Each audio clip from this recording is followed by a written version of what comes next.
Zaker Party, the word Zakir comes from the word zikr. Zikr is an Arabic word. It means remembrance of the divine and the divine ethics of life, the morality of life, of justice.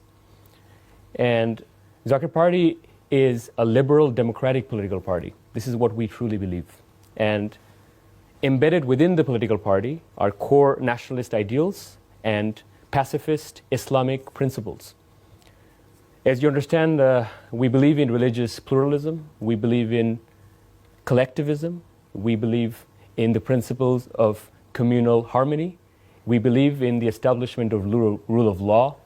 We truly believe that regardless of ethnicity, creed, faith, whether someone is Hindu, Buddhist, Muslim, Christian, in the eyes of the law, before the eyes of the law, everyone is equal. And that is in essence the principles of Islam. And over the past 1400 years of Islam's history, without the pacifist spiritual essence of Islam, Islam cannot corroborate to purely arithmetics. There is an entire spiritual element of Islam that in Bangladesh's 800 to 900 year history, from the tenets of Hazrat Shah Jalal Rahmatullah Alayh, from which we have our profound Hazrat Shah Jalal International Airport, down to my grandfather Hazrat Shah Sufi Maulana Muhammad Hashmatullah Naqshbandi Mujaddidi Rahmatullah Alayh. These Islamic preachers have sacrificed to bring people of all faiths, all creeds, all ethnicities together, to have religious harmony, to have national harmony, for all people of all walks of life to be in unison. And my grandfather, when he first went to the village of Atrushi, in Shodorpur Upazila, in Faridpur district, he preached Islam in every single household. There was no bloodshed, there was no fanaticism, there was no extremism, there was no fundamentalism. And that is the kind of Islam that we truly believe in. Not the perversion of Islam, not the extremist form of Islam or the fundamentalist form of Islam. Islam is the most tolerant religion of all. It is the most inclusive, most pacifist. This, I believe, our political party, on the religious element of it, wants to establish. As you see, I am not a fundamentalist. I am not an extremist. I have friends that are Hindus. I have friends that are Buddhists. We have the greatest respect for all people of all walks of life, regardless of what ethnicity they belong to. And we even say that minorities, we don't believe in the word minority, simply because that nationality cannot be hyphenated. There is no such thing as Hindu Bengali or Muslim Bengali. It is purely Bengali. We're all Bangladeshis under one umbrella. And that is the kind of message that Zaker Party wants to establish. And at the same time, I would also like to say, since the inception of our political party, as you may very well know, our electoral symbol is the rose. Red and green in alignment with the colors of our national flag, the Bangladeshi flag, and the green representing the peace and sanctity of Islam. The red meaning the sacrifice and the efforts, the blood of our martyrs, in order to build a fair, a tolerant, a divergent, an inclusive, and a vibrant Bangladesh in the future. So in essence, this is what Bangladesh is. And in essence, this is what the kind of Bangladesh we strive to build in the next 10 to 15 years. We believe that Zaker Party is one of the parties of the future. We have the right level of nationalism, pacifist nationalism, not the Western brand of nationalism. We target the economic emancipation of all our party members. We have 2.1 million members all over Bangladesh. Our women's wing. So this is me debunking a few myths.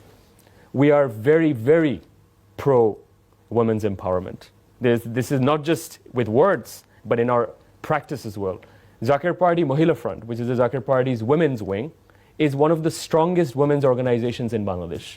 We have committees not only in the union level, we have committees in the nationwide ward level and the village level. So 4,554 unions, 493 sub-districts, 86,000 villages, and almost in 75% of Bangladesh's 49,500 wards, Our Zaker Party Mohila Front is one of the strongest women's organizations after the Awami League's women's wing and the BNP's women's wing.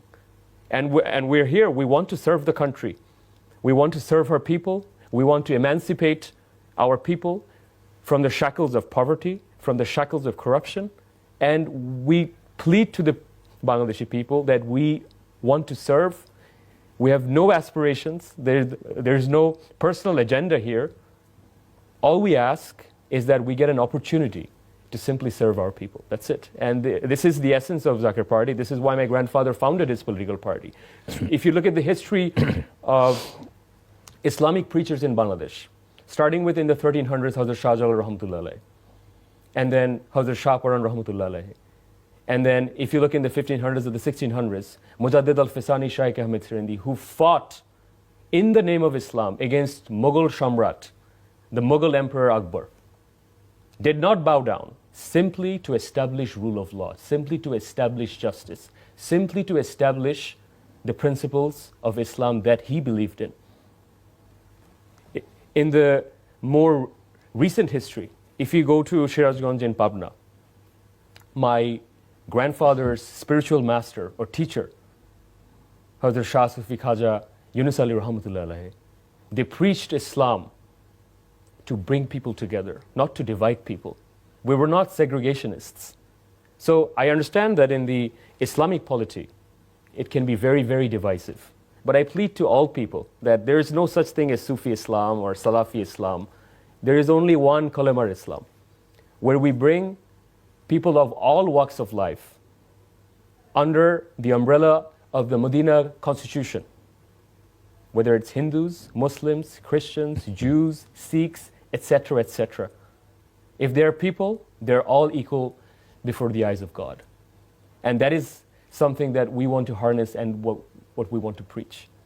This is our political philosophy, this is our moral philosophy, and this is something that through our conversation here, we want to transcend to all viewers, both home and abroad, that give us a chance, see us for what we are, not from what you hear, but for what we do and what we say.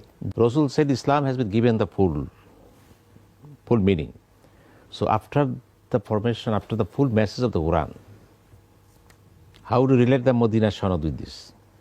Well, if you look at the literal analysis of the Quran, we spend years, days analyzing Shakespeare's Hamlet or the Macbeth or Rabindranath Tagore's textbooks, many excerpts that people analyze for years and years.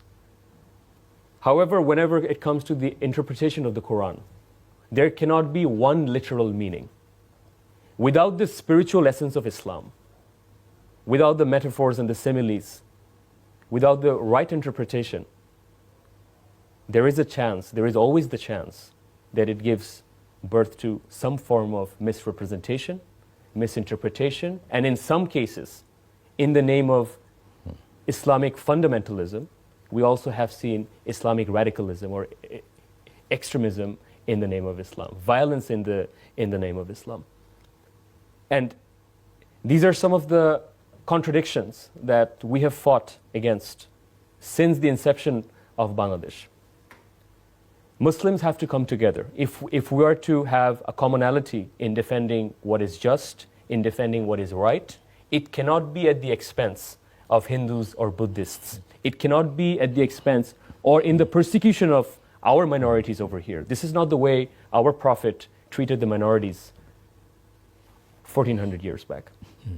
And we have to have the deepest respect for people of all religions, of all faiths. And that is the charter of Medina.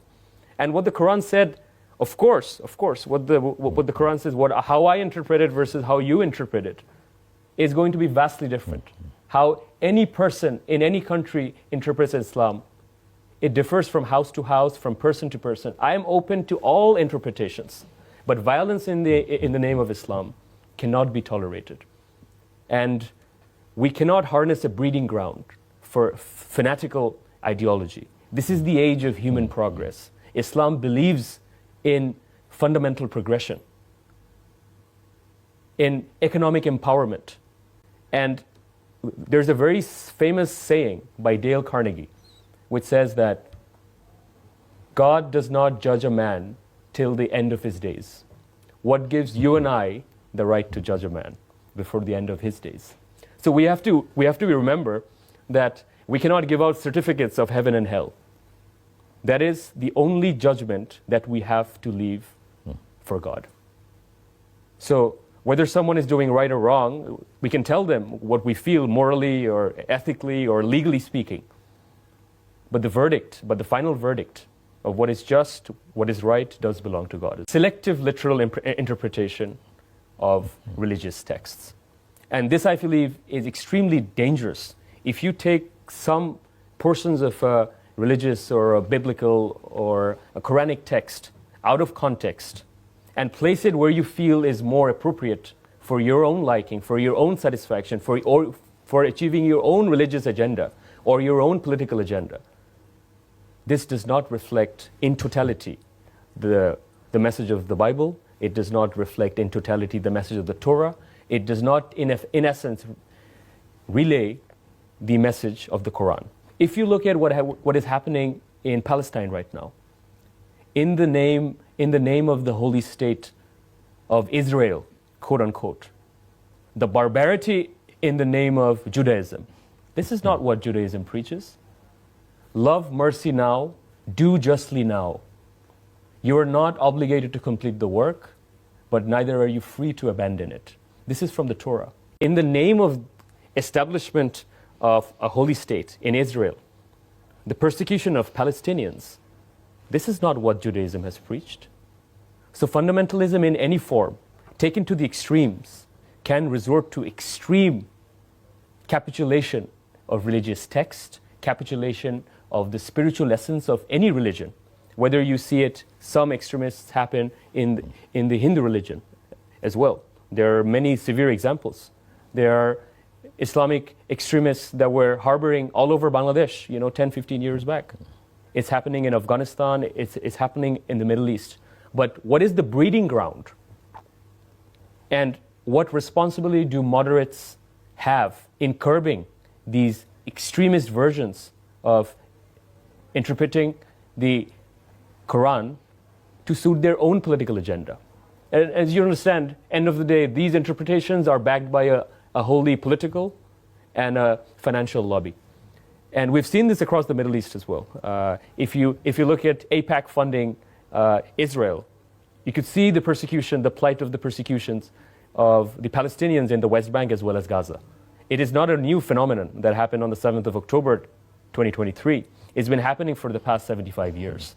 And we cannot deny the economic backing or the political lobbies that have manifested the breeding ground, the harboring ground for such extremist acts. And this happens across all religions. It is not only confined to the religion of Islam. This happens, if you look at the Crusaders in Christian history, it is the exact same thing. There are Christian extremists as well. There are Jewish extremism as well. There is Hindu extremism as well. There is Muslim extremism as well in the name of Islam. And most recently, we've seen this in Myanmar as well.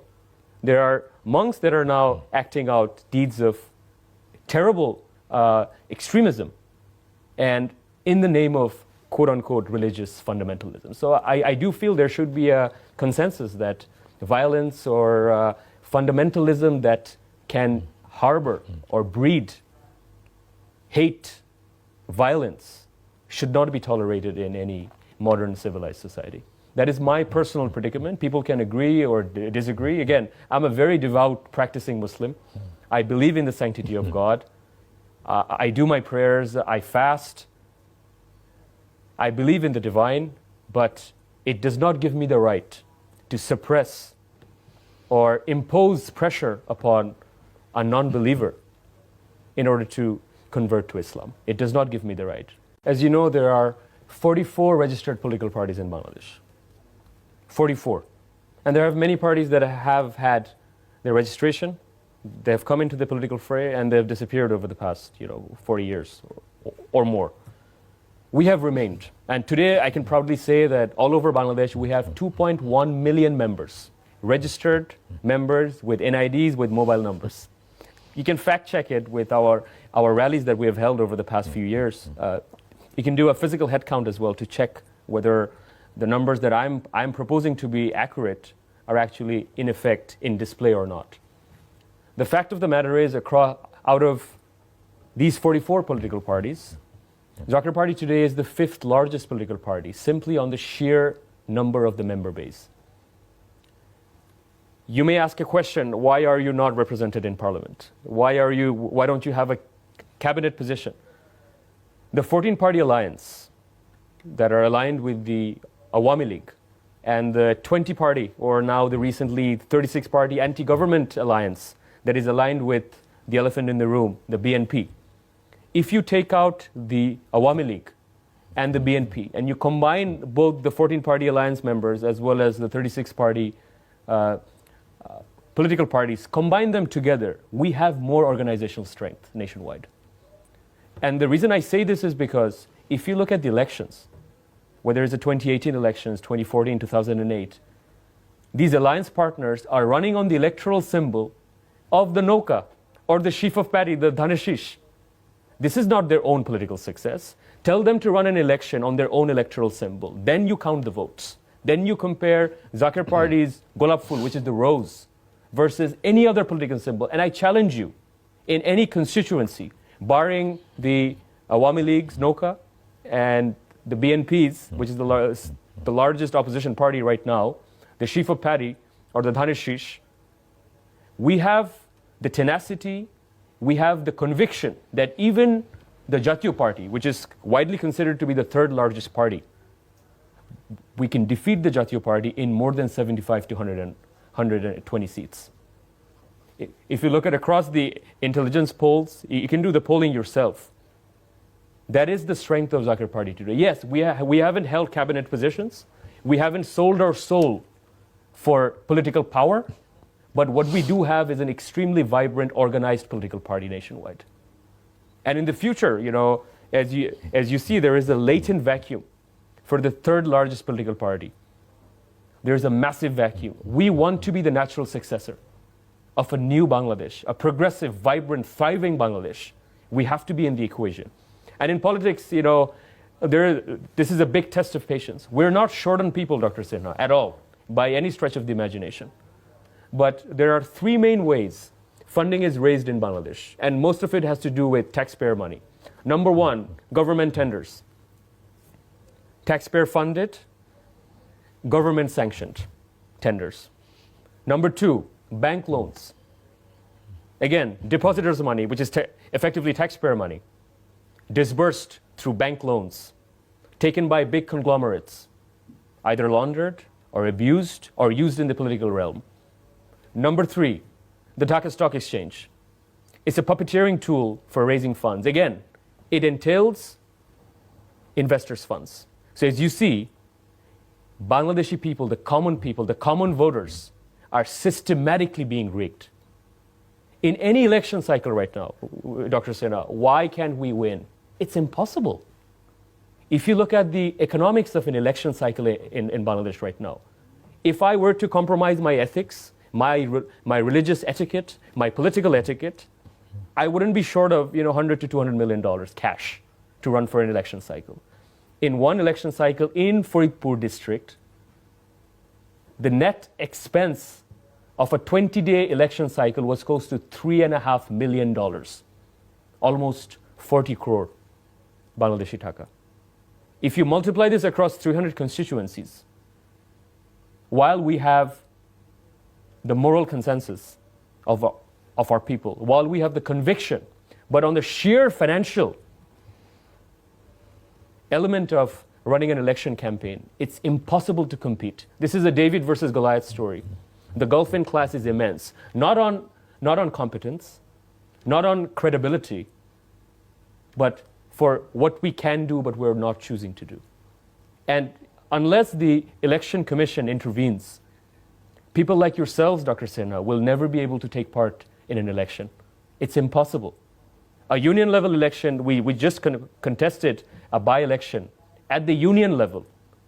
The winning candidate spent close to $75,000 for a 1.5-year term in a union level election. How are we supposed to compete if the election commission does not strictly enforce these laws? There is too much black money that is coming in to the election and the political arena.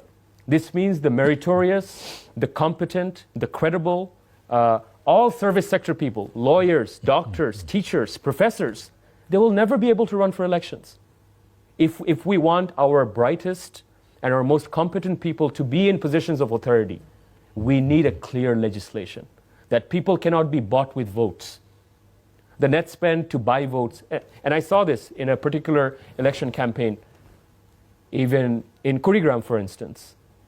The winning candidate, the day before the election, 2 days before the election, spent close to $400,000 US for the presiding officers to control all the centers, to control all the Muslims in the region. How can we compete like this?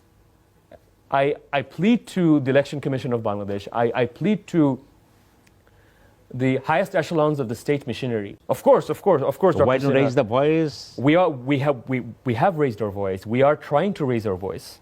We wanted to participate in the last election, not in the 20 seats that we fielded our candidates in, but actually across 300 seats.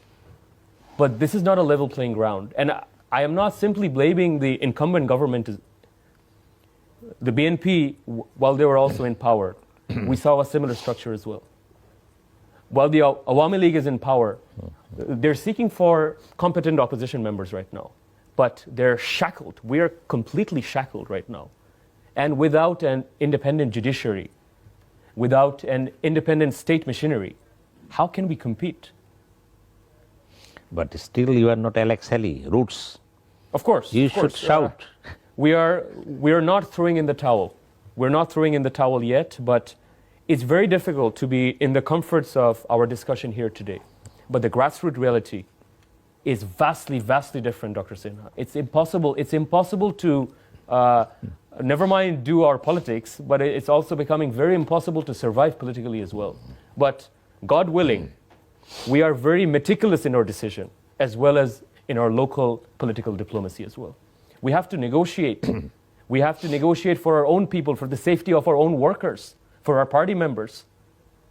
But this is not the Bangladesh that we envisioned, or our forefathers envisioned. The freedom, the liberty, the autonomy to decide for oneself, the democracy, the plurality of in having divergent opinions. Thank you very much, Dr. Saem. I do feel there are external factors, there are many exogenous factors that determine the outcome of elections right now. One being the financial element, where voters are given 3,000, 2,000, 1,500 taka right before or the day of the election in order to come to the polling stations and vote. If you're spending money the way it is happening right now, or whatever practice we're establishing right now, I really do fear for the sanctity of the Bangladeshi democracy. I have seen this firsthand.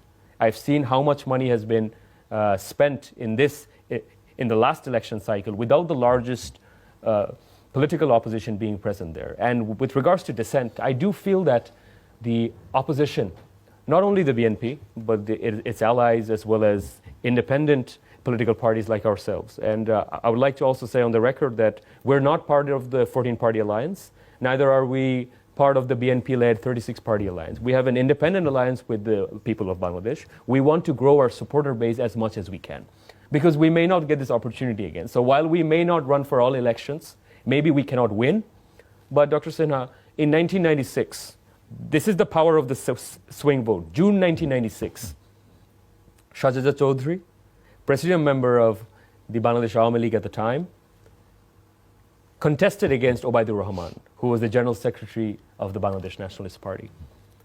Shahjaza Chaudhry lost by 5,000 votes. Zaker Party's candidate in that constituency received over 17,000 votes over there. So as you understand that we could not win the election outright, but we were capable in swinging the outcome of the election. That is the leverage that Zaker Party has today. Across all of Bangladesh's 300 constituencies, we have around 2.1% to 3.5% of the total electoral vote. While the Awami League has 32%, the BNP has 28 to 30%. Across 100 people, 3 people are still ours. And these 3 people, when the BNP and the Awami League go to the margins, when the 30% and the 32%, the votes of the country are divided, that 1 or 2% or 3% of the vote can actually turn the outcome of the election. If you go to the global south, the Bangladeshi south, in 25 constituencies, we have upwards of 15 to 20% votes in our own electoral symbol. So this is something that I believe in the political equation, in the electoral equation must be accounted for. But as you understand, in the last election, our largest opposition party, the Bangladesh Nationalist Party, did not participate in the election. So that did not give us substantial leverage to come into the election. So, it became an inter-democratic practice with the Awami League candidates versus their own party members as independents. I was vehemently against the prospect of a coalition with the Zaker Party, which I believe was a fundamental mistake for President Ershad's political party. Whatever mandate was left for the people, I believe, has been obliterated ever since the 12th national general elections for the. If there is surge in radicalism or religious extremism in India, Bangladesh or Pakistan, the resounding effect does fall on its neighbors. What I want to profoundly say as well that we cannot deny that India surrounds 4/5 of all our borders. If you look in the north, if you look to the west, if you look to the east, we're surrounded by India. So we cannot have a non-existent, we cannot have a relationship that is fundamentally deteriorating or fundamentally unsovereign to the interest of Bangladesh. And we have to remember 1/4 of our borders are shared with Myanmar. And there is tremendous Chinese influence, tremendous Chinese funding through the Myanmar economic corridor. It is important for our viewers to understand that, diplomatically speaking, Bangladesh cannot antagonize any of its neighbors. And our foreign policy that stands with that malice to none, friendship with all, must stay for the economic sanctity of Bangladesh. What happened with the refugee influx was a tremendous economic travesty. Bangladesh itself cannot feed most of its citizens. The political question is fundamentally important. As you understand that recently, the largest opposition party has staged a boycott of Indian products. If you look at Satyagraha, what Mahatma Gandhi did, Mahatma Gandhi, by boycotting British products, did not bankrupt the Bank of England. It was Hitler and the assault on the British economy and the Second World War that actually caused the liberation of India, Bangladesh, and Pakistan. This is a very unpopular opinion, but this is the fact. Mahatma Gandhi fought for almost 35 years. But the catalyst of the ramification that we saw, which was the independence of India and Pakistan at the time, did not happen because of the boycotts. Those are minor details that compounded on a major World War II outbreak, because the Bank of England was, or the British economy was effectively bankrupted. They could not run 5, 6, 7, 20 countries from one island state. And that's what happened in 1945. So we have to understand in context where India and China will be in 10 years' time. Our interest does not align with the interest of one particular country or one particular ethnic group. Our interest is with the people of Bangladesh. What are her political interests? What are her economic interests? Can we defend it? Can we enhance it? In foreign policy, there are no permanent friends. What we do have is our permanent interests. And that is something that we have to recognize. And what we say, on television, anti-Chinese rhetoric or anti-Indian rhetoric, the rhetoric should be pro-Bangladeshi. And that is something that we have to focus on. We have to hold our government to account as well, especially on the trade inequity part. But at the same time, antagonizing our neighbors, I am not sure how politically this will be beneficial in the near to distant future. That's my personal prognosis. We have to do more business with India. They have to take more of our products. We have to increase our exports to India. That is the diplomacy that we need, not staging boycotts. They could do the same. They could really hurt our agrarian economy terribly. So we have to be careful about our political rhetoric, and it should not manifest onto the economic front, because our people will suffer. Hazrat Maulana Hasmatullah had a vision and mission then you are carrying all these things.